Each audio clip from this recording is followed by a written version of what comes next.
वाञ्छाकल्पतरुभ्यश्च कृपासिन्धुभ्य एव च पतितानां पावनेभ्यो वैष्णवेभ्यो नमो नमः। प्रह्लाद नारद पराशर पुण्डरीक व्यासाम्बरीश शुक शौनक भीष्मदाल्भ्यान् रुक्माङ्गदार्जुन वसिष्ठ विभीषणादीन् एतानहं परमभागवतान् नमामि। भक्त भक्ति भगवंत गुरु चतुर नाम वपु एक, इनके पद बंदन किए नासै विघ्न अनेक। सब संतन निर्णय कियो स्मृति श्रुति पुराण इतिहास, भजबे को दोई सुभर के हरिदास। मंगल आदि विचारि रह वस्तु न और अनूप, हरिजन को यस गावते हरिजन मंगल रूप। अग्रदेव आज्ञा दई भक्तन को यस गाऊ, भवसागर के तरन को नाहिन और उपाऊ। बार बार बंदन करो श्री नाभा आभा ऐन, काढ़्यो गाभा वेद को श्री भक्तमाल रस दैन। श्री प्रियादास पद कमल पुनि बंदौ बारंबार, किन्ह भक्ति रस बोधिनी टीका अति सुखकार। चार जुगन में भक्त जे तिनके पद की धूर, सर्वसु सिर धरि राखी हूँ मेरे जीवन मोर। प्रेम से बोले श्री ठाकुर प्यारी लाल की जय, लाडली लाल की जय, श्यामा श्याम की जय, वृंदावन बिहारी लाल की जय, बाके बिहारी लाल की जय, श्री राधा रमनलाल जी महाराज की जय, श्री राधा गोविंद देव जी महाराज की जय, श्री राधा मदन मोहन देव जी महाराज की जय, श्री युगलात्मक हंस भगवान की जय, श्री सनकादिक भगवान की जय, देवर्षि श्री नारद भगवान की जय, श्री निम्बार्क भगवान की जय।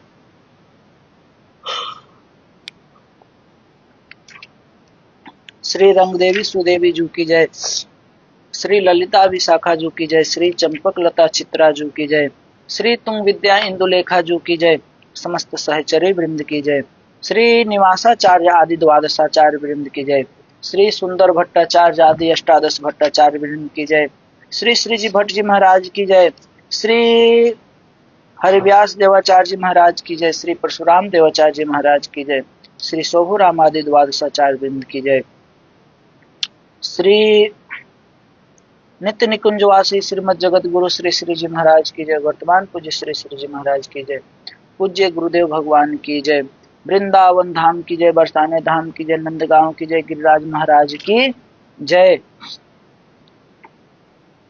समस्त वैष्णव भक्त वृंद की जय, यमुना महारानी की जय, तुलसी महारानी की जय, भक्ति महारानी की जय, रज रानी की जय, वृंदा महारानी की जय, श्री अग्रदेवाचार्य जी महाराज की जय, श्री नाभादास जी महाराज की जय, श्री प्रियादास जी महाराज की जय, समस्त वैष्णव भक्त वृंद की जय। जय जय श्री राधे श्याम, जय जय श्री राधे श्याम। नमो नमो श्री भक्त सुमाल, नमो नमो श्री भक्त सुमाल, जाके सुनत महात्म नासत उर झलकत राधानंद लाल, गद गद स्वर पुलकत अंग अंगन लोचन बरसत,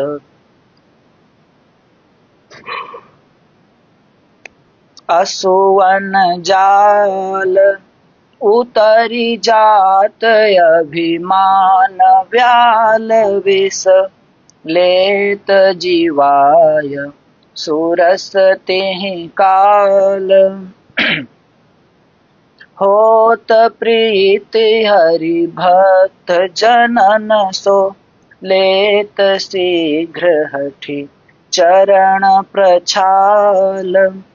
तजत कुसंग लेत सतसंगति, भाग जगत को अद्भुत भार।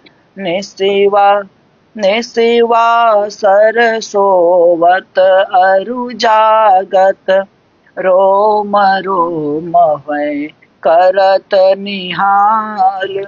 श्री अग्र नारायण दास प्रिया प्रिया, श्री अग्र नारायण दास प्रिया प्रिया। प्रगति जीवन रसिक रसाल, प्रगति जीवन रसिक रसाल। नमो नमो श्री भक्त सुमाल, नमो नमो श्री भक्त सुमाल। जय जय श्री राधे श्याम। श्री राधे। आज हम लोग भक्तमाल में कवित संख्या 10 आज्ञा निरूपण, इसके बारे में श्रवण करेंगे।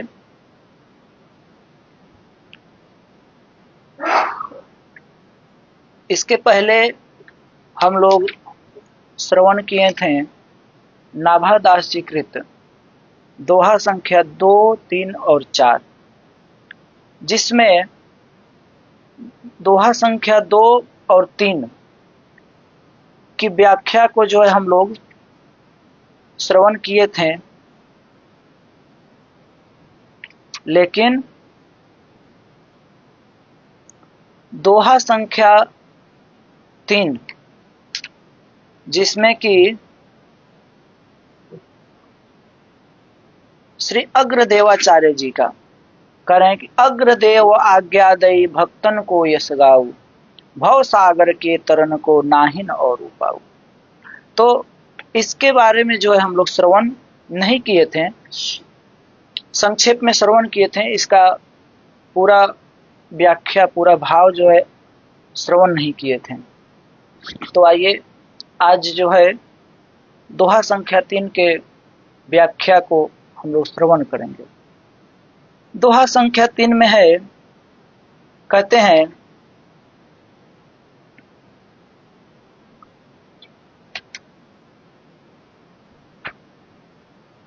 कि अग्रदेव आज्ञादयी भक्तन को यश गाओ, भव सागर के तरन को नाहि नौ।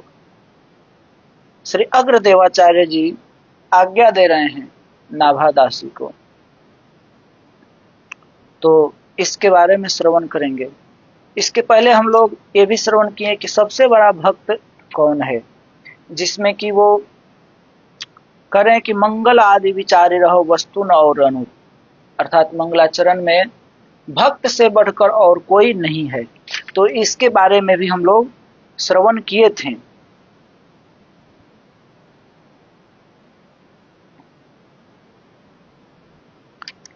अब अग्रदेवाचार्य जी जो कह रहे हैं अग्रदेव आज्ञादयी भक्तन को यश गाओ, तो कह रहे हैं यहाँ पे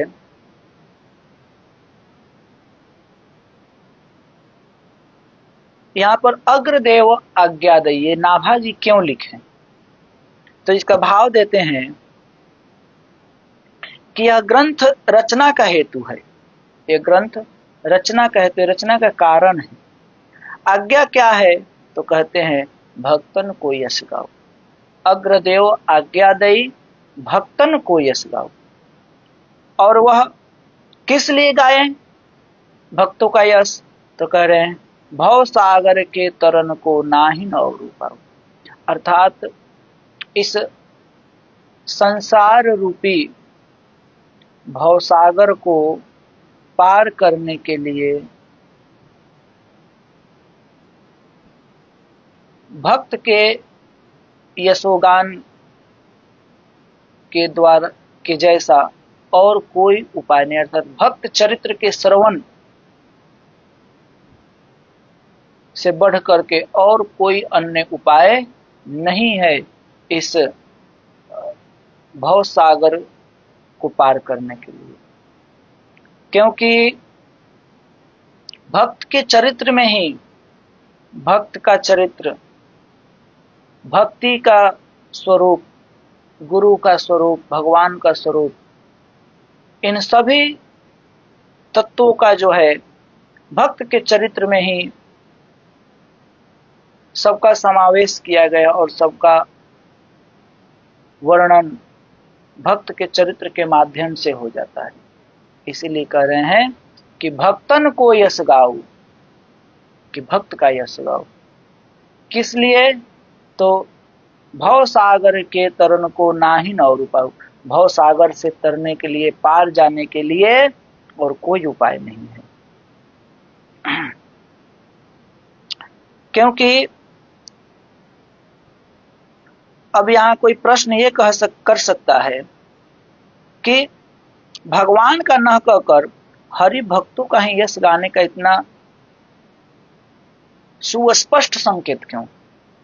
नाभादास ये भी कह सकते हैं कि भगवान का यश गाओ, लेकिन भक्तों का यश गाने के लिए ही क्यों कहें? तो इसका समाधान करते हैं,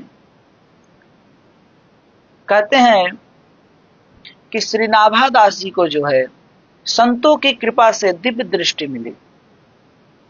वो नेत्रहीन थे बचपन में, लेकिन संतों की कृपा से उनको दृष्टि प्रदान हुई, जिससे कि वह समुद्र के जहाज की, कौन कहे, गुरुदेव की मानसिक सेवा का भी प्रत्यक्षता दर्शन करने लगते थे।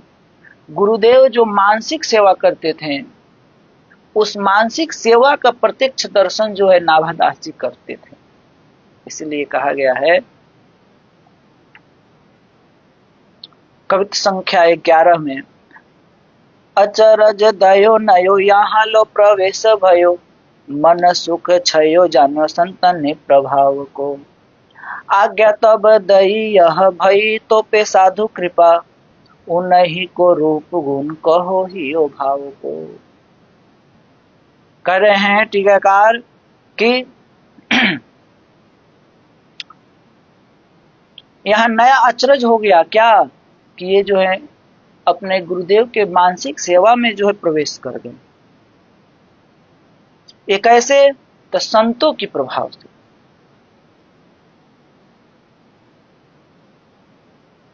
क्योंकि साधु की कृपा से ही उन्होंने अपने गुरुदेव के मानसिक सेवा का प्रत्यक्ष दर्शन होता था।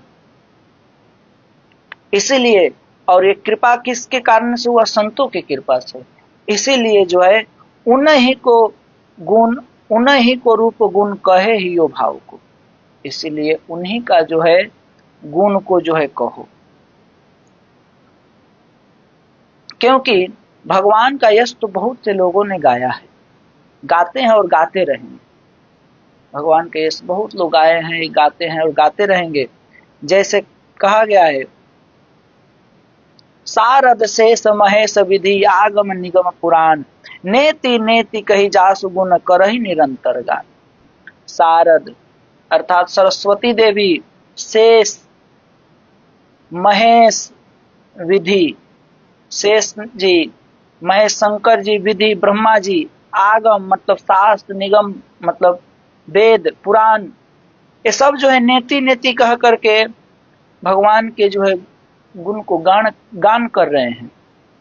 निज निज मति मुनि हरि गुण गावे, और मुनिजन जो हैं अपनी मति बुद्धि के द्वारा भी हरि के गुण को गाते हैं।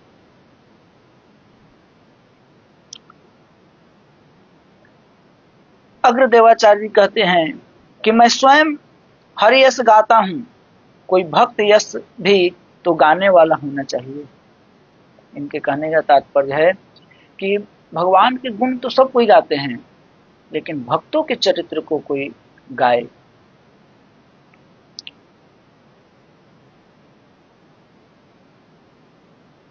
हरि को निज जस ते अधिक, भक्तन जस पर प्यार, ताते यह माला रची, करी ध्रुव कंठ सिंगार।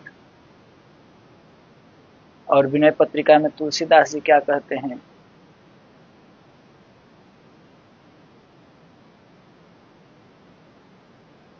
निज करुणा कर तूति भगत पर, चपल चलत चर्चाऊं, सु सकृत प्रणाम परनत, जस बरनत, सुनत कहत फिर गाऊं। कहते हैं तुलसीदास जी कि प्रभु का भक्तों के यश श्रवण करने में इतना भाव है। विनय पत्रिका में कहते हैं तुलसीदास जी कि प्रभु का जो है, भगवान जो है भक्तों के यश, भक्तों के चरित्र को श्रवण और कथन में इतना भाव है कि अपना विरुद्ध वर्णन, मतलब वो अपना वर्णन बंद करा करके सेवकों से जो है भक्तों का यश गाने का आग्रह करते हैं कि हमारे भक्तों के चरित्र को गाओ, और स्वयं जो है बड़े प्रेम से सुनते हैं। फिर गाने को कहते हैं और स्वयं भी गाते हैं। इसलिए कहा भी गया है, प्रथम श्रोता भक्तमाल के। भक्तमाल के प्रथम श्रोता कौन है? तो कहते हैं भगवान है।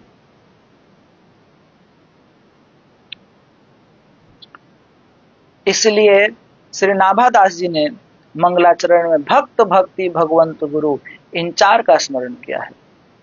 भक्ति जो है भावनात्मक होने से भक्त, भक्ति भावनात्मक होने से भक्त, भगवंत गुरु, इन तीनों में अंतर्निहित है। प्रत्यक्ष सेव्य स्वरूप तीन हुए। फिर विचार करने पर निष्कर्ष निकला कि भजबे को दोई सुघर, कै हरि कै हरिदास, कि भजने के लिए, भगवत प्राप्ति के लिए तो दो ही हैं भजन साधन के लिए, कै हरि कै हरिदास। एक तो भगवान और भगवान के दास, भगवान के सेवक। यहाँ भक्त और भगवान दोनों में ही गुरु तत्व की अवस्थिति है। अतः दो ही सुघर का है कि दोनों सुंदर हैं।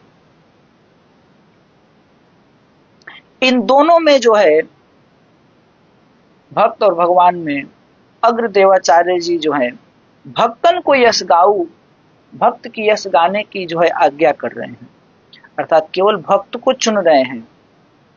इसीलिए कि भक्त में जो है भक्ति, भगवान और गुरुदेव सबका ही भाव पाया जाता है। इसीलिए कह रहे हैं भक्तन को यश गाओ। जैसे कि चैतन्य महाप्रभु भक्त हैं और उनमें इन चारों तत्वों का समावेश हो रहा है, चारों का भाव देखने को मिल रहा है, भक्त का भी, भक्ति का भी, भगवान का भी और गुरु का भी। इसलिए कह रहे हैं कि भक्त के यश गाओ, क्योंकि भक्त के यश में ये चारों आ जाएंगे, भक्ति भी, भगवान भी और गुरु भी। फिर कह रहे हैं कि भव सागर के तरन को नाही न और ऊपर। क्या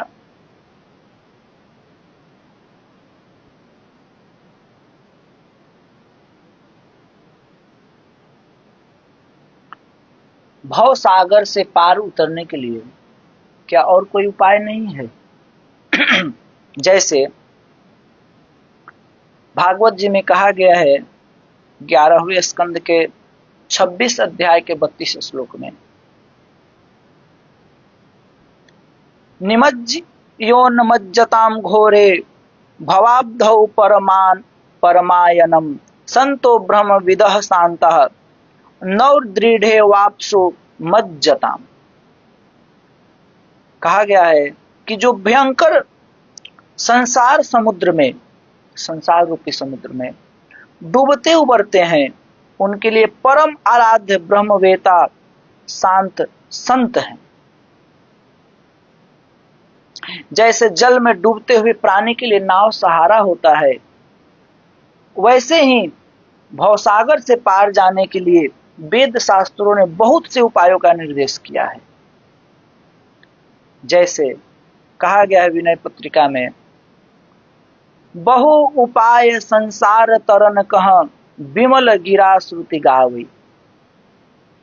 कह रहे हैं कि परंतु सर्व सुलभ न होने से उन उपायों से जीव भव बंधन से छूटने की जगह और अधिक बंध जाता है।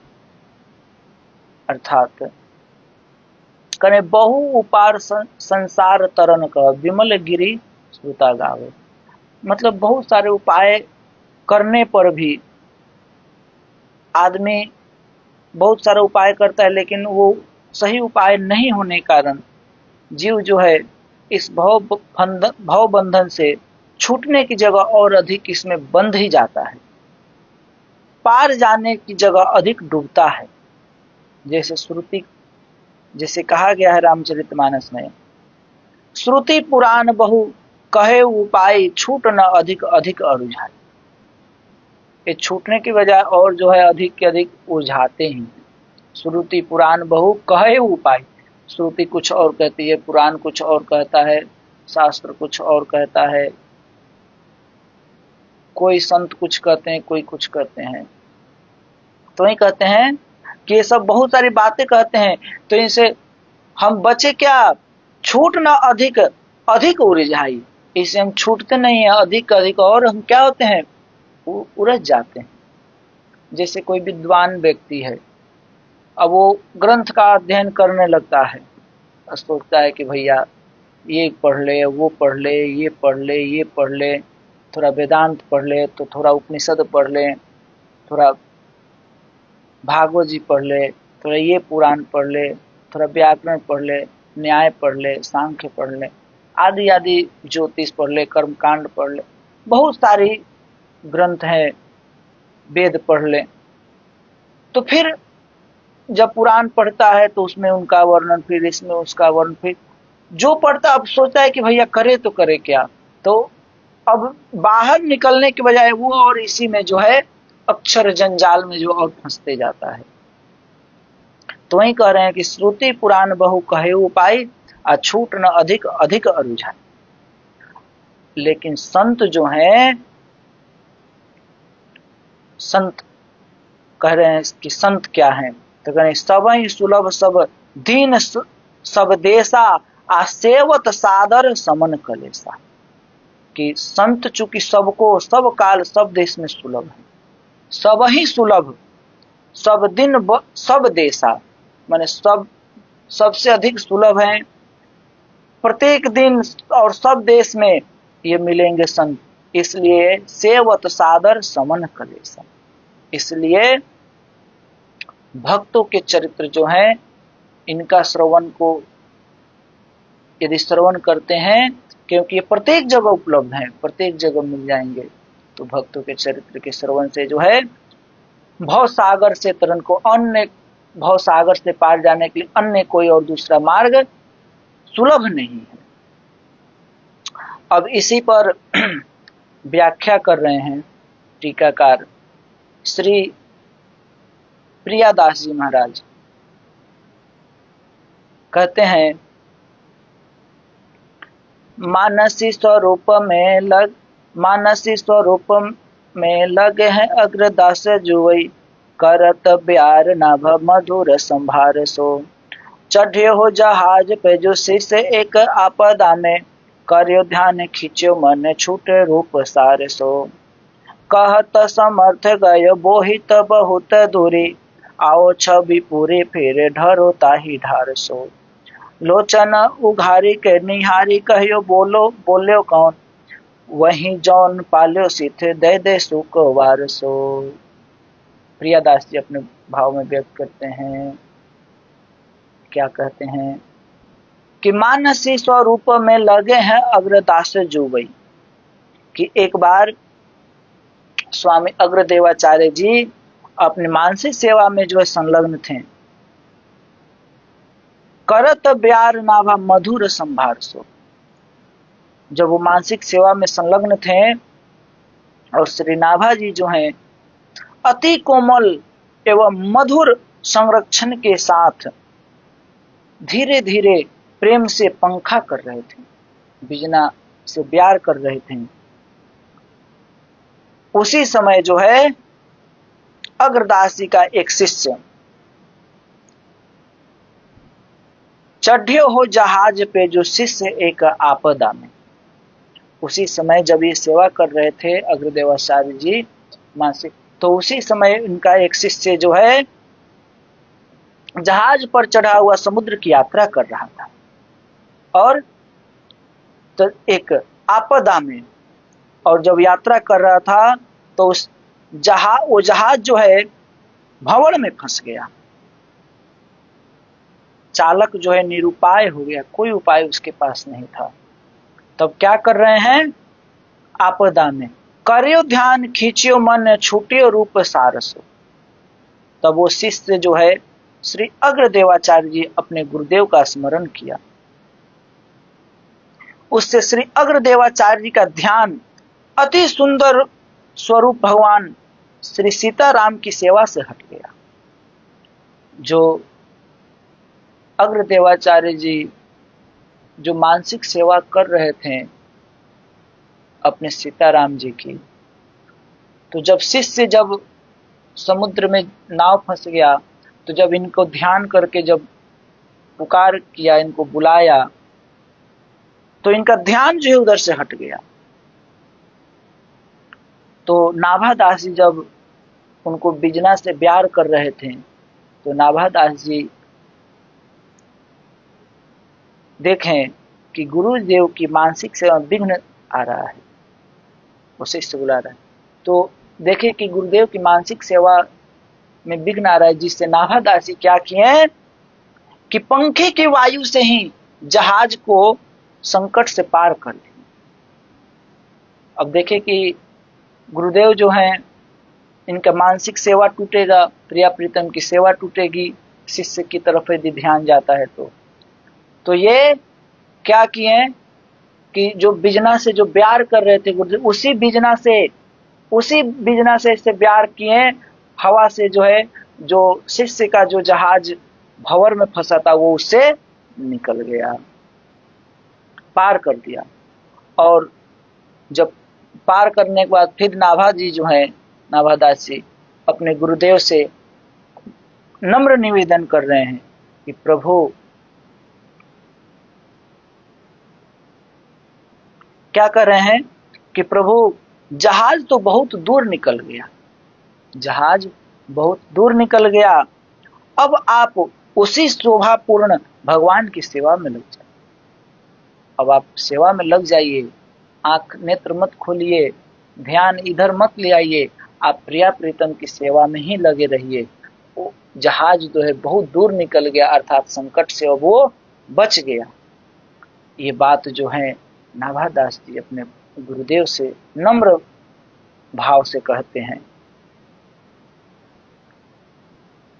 यह सुनकर अग्रदेवाचार्य ने आंखें खोली और नाभा जी की ओर देखकर कहा कि अभी कौन बोला, क्योंकि नाभादास जी तो मानसिक सेवा में थे, प्रिया प्रीतम की सेवा कर रहे थे, और मानसिक सेवा में जब थे तो जब शिष्य पुकारा तो उनको सुनाई दिया कि कोई शिष्य हमें जो है याद कर रहा है। सिद्ध महात्मा थे, सिद्ध संत थे, तो उनको सखी रूप थे, तो उनको मन में वो देखें कि हमें वो शिष्य जो पुकार रहा है। लेकिन जब नाभादास जी जो है उस शिष्य की समस्या को दूर करें, संकट से उबार रहे हैं, और जब ये कह रहे हैं कि जहाज जो है पार लग गया, आप जो है सेवा में लगे रहिए, तो ये चीज, ये जब शब्द सुनते हैं अग्रदेवाचार्य तो आश्चर्यचकित हो जाते हैं कि तुम्हें कैसी ये बात मालूम चल गई, हमारे मन की बात, हम प्रिया प्रीतम की सेवा कर रहे हैं और कोई शिष्य हमें याद किया, ये चीज तुम्हें कैसे, और तुम यहाँ बैठे बैठे उसकी जहाज को, जो समुद्र में उसका जहाज फंसा हुआ है भर, उसको तुमने कैसे पार कर दिया। तो इसलिए कह रहे हैं कि अभी कौन बोला। जब ये बात वो सुने तो नाभादास जी हाथ जोड़ करके कह रहे हैं कि जिसे आपने बचपन से ही शीत प्रसादी देकर पाला है, उसी आपके दास ने प्रार्थना की। नाभादास जी कह रहे हैं, ये नहीं कर रहे हैं कि अरे मैंने देखा है, मैंने किया है, नहीं, विनम्रता पूर्वक कर रहे हैं कि जिसको आपने अपने सिद्ध प्रसादी दे करके पाला है, वो आपका दास ही बोला है ये बात। इसका बहुत बड़ा प्रसंग है, अभी आगे आएगा तो उसका हम वहां पे श्रवण करेंगे। देखिए, मानसी सेवा जो है, 3 प्रकार की सेवा होती है। एक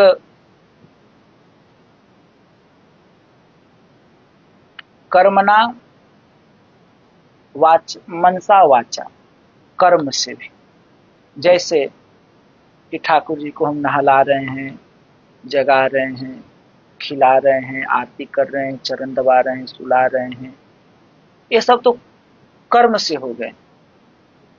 और एक सेवा होती है वचन से, जैसे हम करने में असमर्थ हैं तो हम प्रभु जी के पास गए और वाणी से ही उनकी सेवा कर दी है, अर्थात उनकी स्तुति आदि जो है, प्रार्थना आदि, वंदना आदि कर के द्वारा उनकी सेवा की है। और एक सेवा होती है मानसिक, जो कि मन में ही ठाकुर जी को जगा रहे हैं, भोग लगा रहे हैं, स्नान करा रहे हैं, श्रृंगार कर रहे हैं, आरती कर रहे हैं, सुला रहे हैं, आदि आदि जो भी सेवा है तो मन में करते हैं, इसे बोलते हैं मानसिक सेवा। तो मानसिक सेवा को सबसे श्रेष्ठ कहा गया है, अत्यंत श्रेष्ठ कहा गया है मानसिक सेवा को। तो कहते हैं आचार्यों ने भगवत सेवा की 3 प्रकार से वर्णन किए हैं। तो भगवान की सेवा 3 प्रकार से त्रिविध वर्णन किए। क्या कौन? तनुजा, वितजा और मानसिक। तनुजा क्या है?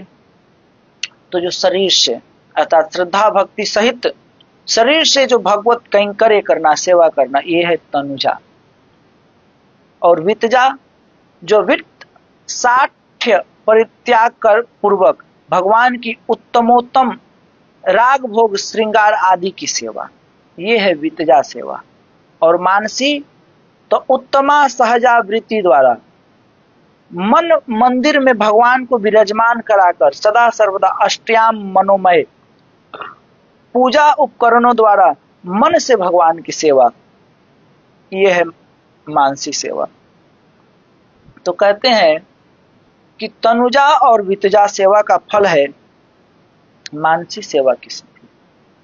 जो तनुजा शरीर से और जो वितजा सेवा करते हैं, इसका फल क्या है? मानसी सेवा की सिद्धि, कि हम मानसिक सेवा में प्रवेश करें। क्योंकि मानसी सेवा को अत्यंत श्रेष्ठ कहा गया है।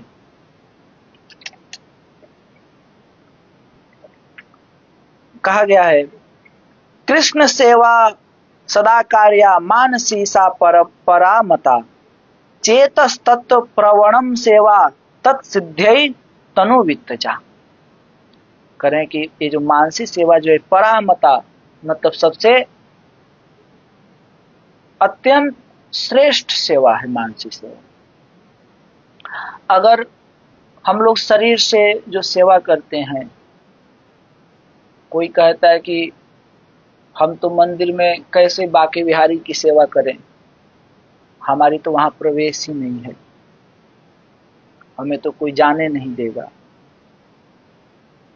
मान लें कोई न जाने दे, बैठ जाएं, मन में ही बिहारी जी की छवि को विराजमान करें और बिहारी जी की छवि को विराजमान करके खूब उनको प्रेम से जो है केसर दुग्ध से उनको स्नान कराएं। मान लीजिए ऐसे हमारी क्षमता 1 किलो दूध की भी नहीं है, लेकिन मानसिक सेवा में क्या, जितना कुंटल का कुंटल दूध से स्नान कराना हो उतना से कराएं, कोई खर्च नहीं। और मानसिक सेवा, आचार्यों ने मानसिक सेवा को जो है सबसे श्रेष्ठ कहा गया है। और ये सेवा गुरु चरणों के आश्रय में रह करके ये सीखी जाती है और फिर जो है मानसिक सेवा की जाती है। तो वही कह रहे हैं, कृष्ण सेवा सदा कार्या मानसी सा परामता चेतस्तत् प्रवणम प्रवणम सेवा तत्सिद्ध्यै तनुवित्तजा। तनुजा वित्तजा, इन दोनों का फल क्या है? तो मानसिक सेवा की सिद्धि। जब ये दो प्रकार से जब हम की सेवा करते हैं, शरीर से, वचन से, कर्म के द्वारा जब सेवा करते हैं, तो फिर धीरे धीरे धीरे धीरे हमारी चित्त वृत्ति या मन जो है ठाकुर जी में लगने लगती है। फिर बाद में कहीं भी बैठ करके और उनकी मानसिक सेवा आदमी करता है। श्री अग्रदेवाचार्य जी मानसिक सेवा में तन्मय थे। मन स्वभाव से ही चंचल है, इसलिए गीता जी में कहा गया है, भगवान श्री कृष्ण से अर्जुन पूछ रहे हैं,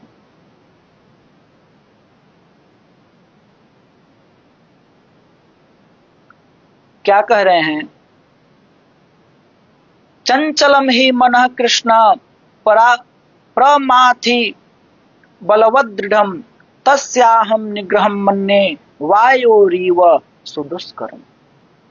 अर्जुन पूछ रहे हैं भगवान से कि हे प्रभु, हे श्री कृष्ण, ये मन जो है चंचलम ही मनः चंचलम, ये मन जो है बहुत चंचल है। प्रमाथि अर्थात बहुत हटीला है। बलवद बहुत बलवान है। अदृढ़म और बहुत ही दृढ़ है ये मन। तस्या अहम निग्रहे मन्ये, इसका निग्रह जो है करना बहुत दुष्कर है।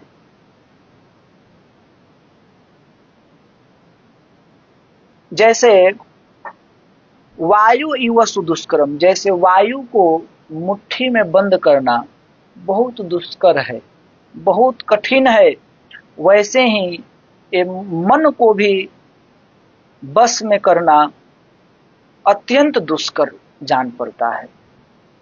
ये प्रश्न जो है अर्जुन भगवान श्री कृष्ण से कर रहे हैं कि मन को स्थिर करना, वश में करना बहुत कठिन है।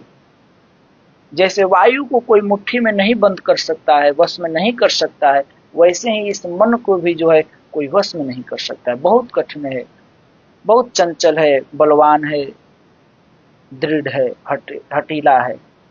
तो भगवान श्री कृष्ण इसका कितना सुंदर उत्तर दे रहे हैं। कहते हैं, असंशयम महाबाहो मनो दुर्निग्रह चलम अभ्यासे न तो कौन्तेय वैराग्ये न च गृह्यते। भगवान कह रहे हैं कि हे महाबाहु अर्जुन, इसमें संदेह नहीं कि मन चंचल है, मतलब इसमें संदेह नहीं किया जा सकता है कि मन जो है चंचल नहीं है। मन चंचल है और इसका निग्रह करना कठिन है, इसमें कोई संशय नहीं है। इसका निग्रह करना भी कठिन है, अर्थात वश में करना भी कठिन है, परंतु सर्वथा असंभव नहीं है। अब ये कोई कहे कि इसको हम बस में कर ही नहीं सकते, तो ये असंभव है। इसको बस में किया जा सकता है। कैसे? तो अभ्यासे न तो कौन्तेय वैराग्ये न च गृह्यते। कैसे बस में करेंगे? तो हे कौन्तेय, अभ्यास और वैराग्य से वह जो है स्वाधीन हो किया जा सकता है, अर्थात अभ्यास के द्वारा और वैराग्य के द्वारा जो है मन को बस में किया जा सकता है। अब वैराग्य हम रखे नहीं। वैराग्य का मतलब क्या? अपने इंद्रियों पे कंट्रोल रखें, नेत्र पे, जिह्वा पे, मुख पे, इन श्रोत्र इंद्रिय पे, कर्ण पे, आदि आदि पे जब तक हम कंट्रोल नहीं करेंगे, वैराग्य नहीं करेंगे, त्याग नहीं करेंगे, तो फिर कैसे कंट्रोल हो सकता है? तो इसलिए कह रहे हैं अभ्यासे वैराग्य न च, अभ्यास के द्वारा और वैराग्य के द्वारा धीरे धीरे धीरे धीरे आज जैसे भगवान की छवि का हमें दर्शन करना है, तो बैठे ध्यान में थोड़ी देर जो है उनकी चरण कमल का जो है हम ध्यान कर पाते हैं, बैठते हैं थोड़ी देर चरण कमल का उनका ध्यान करते हुए, फिर मन जो है इधर उधर भटकने लगता है, इधर भाग जाता है, इधर कहीं कहीं चला जाता है। तो अब इसका मतलब ये थोड़े कि भगवान का चरण कमल हमारे हृदय में नहीं रहेगा हमेशा, हमेशा के लिए हो जाएगा जब मन स्थिर हो जाए। और मन कब स्थिर होगा?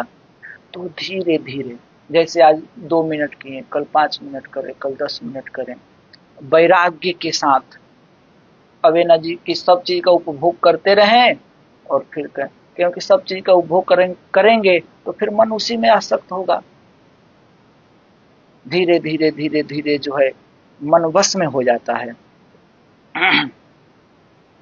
यहाँ अभ्यास का तात्पर्य है कि मन को बाह्य विषयों से हटाकर पुनः पुनः भगवान में लगाना।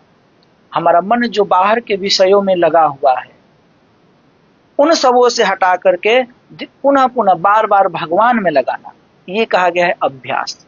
और वैराग्य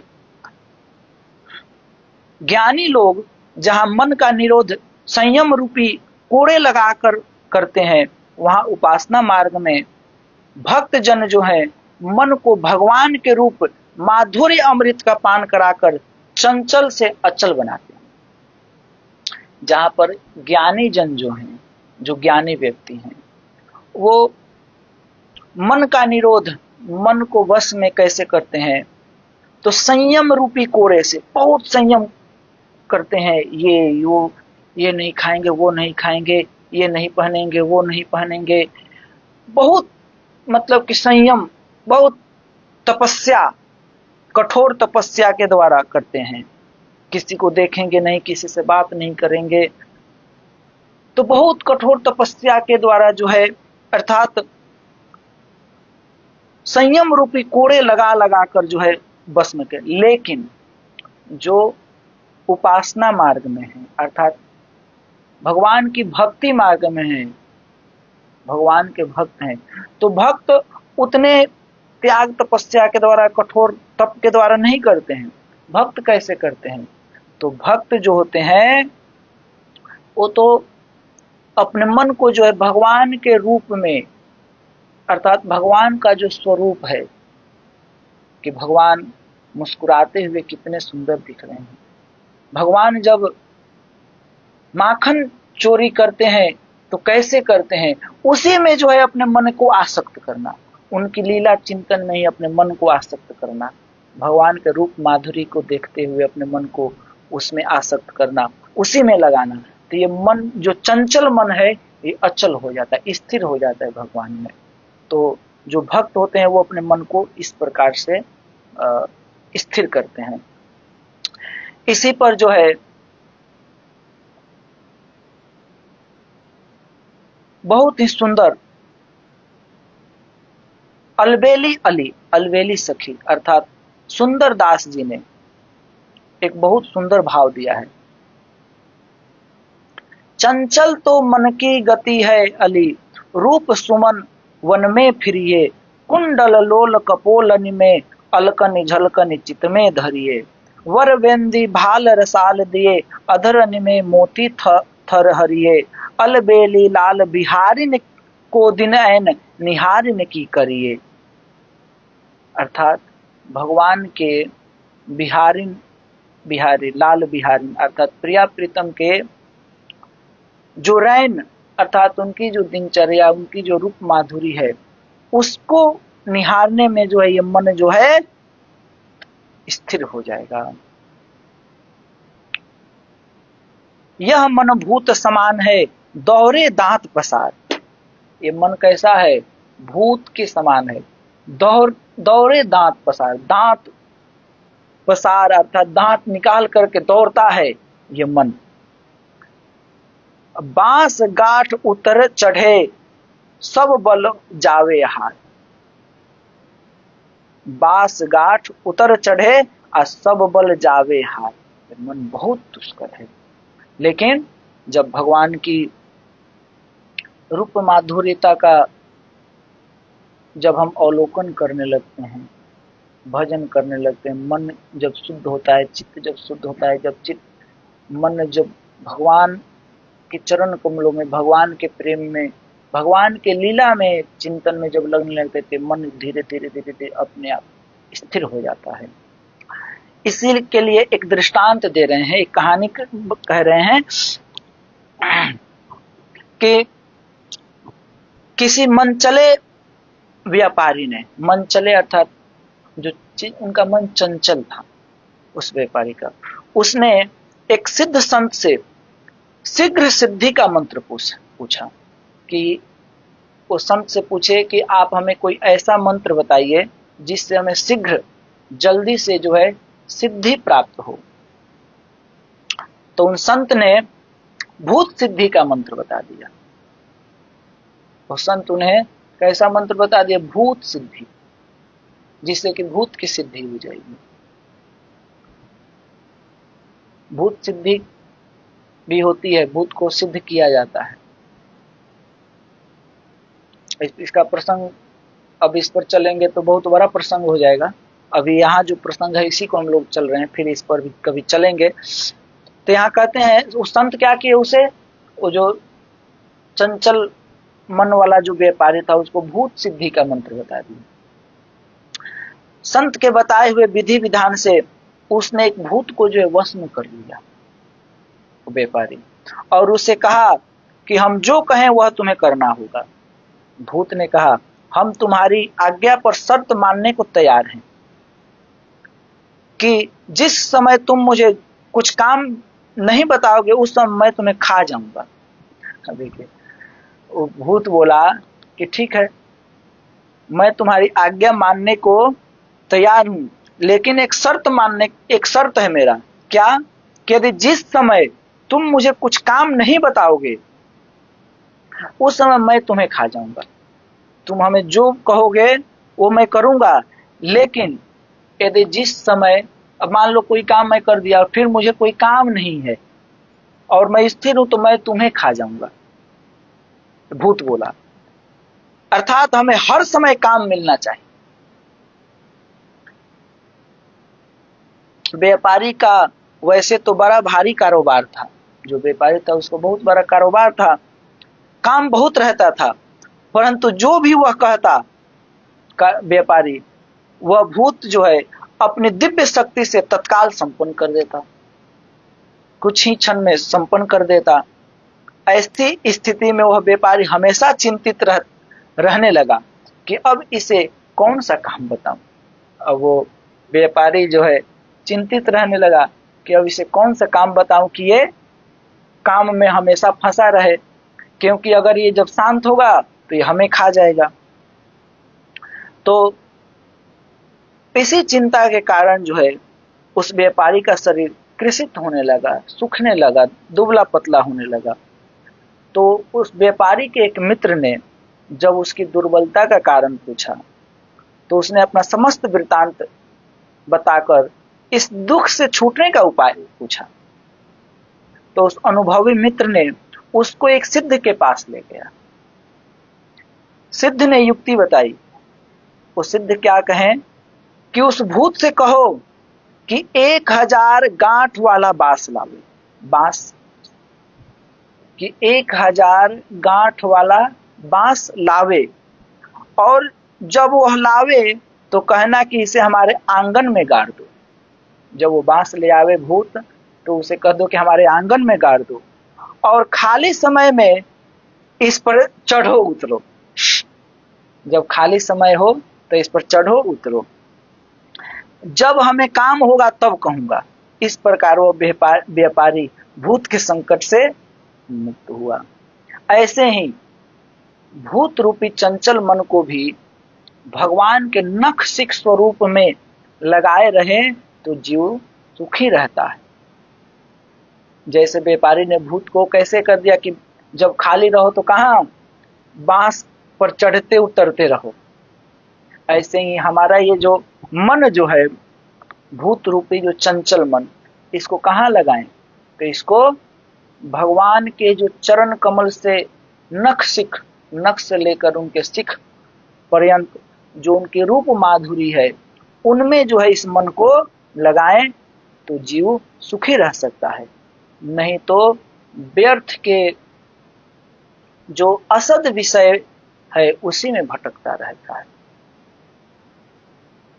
इसीलिए कहा गया है भागवत जी में, हराव भक्तस्य कुतो महद गुणा मनोरथे नास्ति धावतो बहि। अर्थात हरऊ अभक्तस्य, अर्थात हरि में करे हैं कि जो भगवान का भक्त नहीं है उसमें महापुरुषों के वो गुण आ ही नहीं सकते।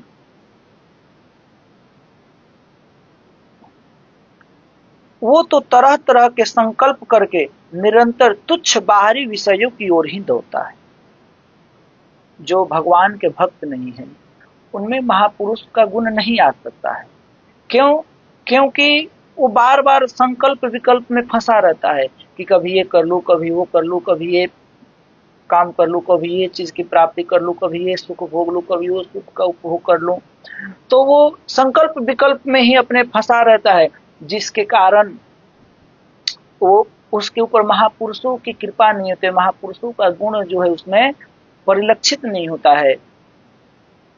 ऐसे ही एक दृष्टांत है शेख चिल्ली का।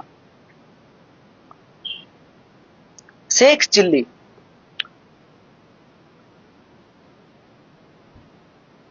ये शेख चिल्ली जो है किसी धनी व्यक्ति का घी से भरा मटका 4 आने मजदूरी पर सिर पर रख कर ले जा रहे थे। शेख चिल्ली मन ही मन सोचते 4 आने पैसे से खोमचा चलाऊंगा, जब आमदनी अधिक हो जाएगी तो बकरी खरीदूंगा, बकरियों के व्यापार से जब अधिक मुनाफा होगा तो गाय खरीदूंगा, फिर लाभ होने पर घोड़े का व्यवसाय करूंगा, फिर जब काफी मालामाल हो जाऊंगा तो ब्याह करूंगा, पुत्र होगा, जब वह बड़ा हो जाएगा तो मैं उसे फारसी पढ़ाऊंगा। शेख चिल्ली मुस्लिम है तो कह रहे उसे फारसी पढ़ाना चाहूंगा, और पत्नी हिंदी पढ़ाने पर जोर देगी तो मुझे क्रोध आएगा तो मैं उछल कर उसे लात मारूंगा। बस यह सोचते ही आवेश आया शेख चिल्ली को। शेख चिल्ली सचमुच उछल पड़े। असावधानी में घी भरा घड़ा जो है गिरकर फूट गया, घी फैल गया। धनी को क्रोध है, जो धनी व्यक्ति था उसको क्रोध आया और 2 थप्पड़ लगाए। शेख चिल्ली चिल्लाने लगा, लोगों की भीड़ एकत्रित हो गई।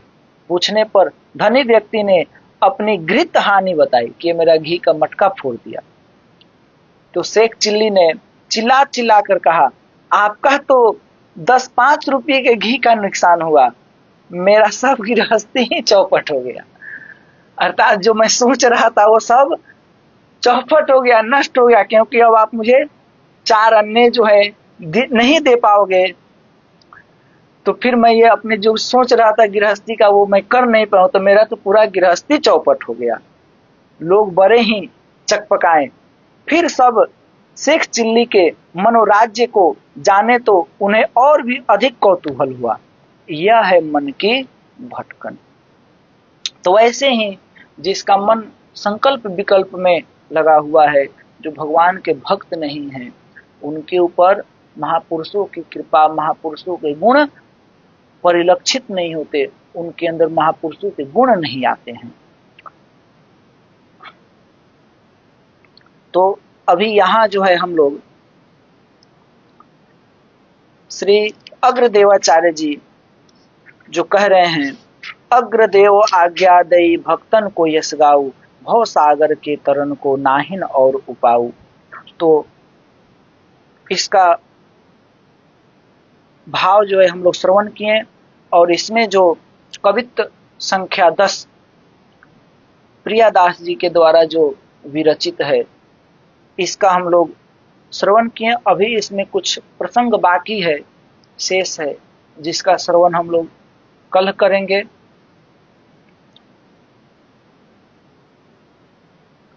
तब तक के लिए राधे राधे। जय जय श्री राधे श्याम। प्रेम से बोलिए श्री बाके बिहारी लाल की जय, लाडली लाल की जय, श्यामा श्याम की जय। जय जय श्री राधे श्याम। श्री युगलात्मक हंस भगवान की जय, श्री संकादिक भगवान की जय, देवर्षि श्री नारद भगवान की जय, श्री निम्बार्क भगवान की जय, पूज्य गुरुदेव भगवान की जय, वृंदावन धाम की जय, बरसाने धाम की जय, नंदगांव की जय, गिरिराज महाराज की जय, यमुना महारानी की जय, वृंदा महारानी की जय, रज रानी की जय, समस्त वैष्णव भक्त वृंद की जय, सब संतन की जय, सब भक्तन की जय। श्री अग्रदेवाचार्य जी महाराज की जय, श्री नाभादास जी महाराज की जय, श्री प्रियादास जी महाराज की जय। जय जय श्री राधे।